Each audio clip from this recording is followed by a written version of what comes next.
नमस्कार मंडळी, आज आपण बनवणार आहोत पारंपरिक चुलीवरची मिसळ। ती झणझणीत तर्री आणि गाव।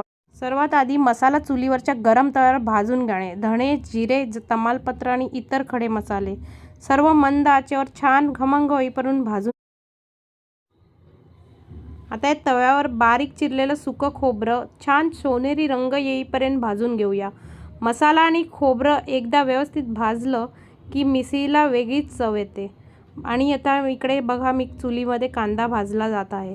काही ठिकाणी या कांदा तव्यावर भाजतात, पण चुलीमध्ये हा कांदा टाकल्यावर एक अप्रतिम चव येते। एकदा कांदा, खोबरं आणि इतर आपण गरम मसाले जे भाजले ते भाजून झाले की मिक्सरमध्ये पाणी टाकून बारीक वाटून घेऊया। तुम्ही एकदा नक्की ट्राय करा हे असं करून। एकदा तुमच्याकडे जर चूल असेल गावाला तर नक्की ट्राय करा। इकडे आम्ही वाटाण्याची मिसळ करतो आहे, तुम्ही मटकीही वापरू शकता। चुलीवरच्या मोठ्या भांड्यात वाटलेला मसाला तेलात परतून त्यात सगळे मसाले, तिखट, मीठ टाकून चांगलं तेल सुटेपर्यंत परतून घ्या। त्यात उकडलेले वाटाणे टाकून त्याच्यात आवश्यकतेनुसार पाणी घालून घ्या। एक उकळी आली की गरमागरम झणझणीत आणि अस्सल गावरान चवीची मिसळ खाण्यासाठी तयार।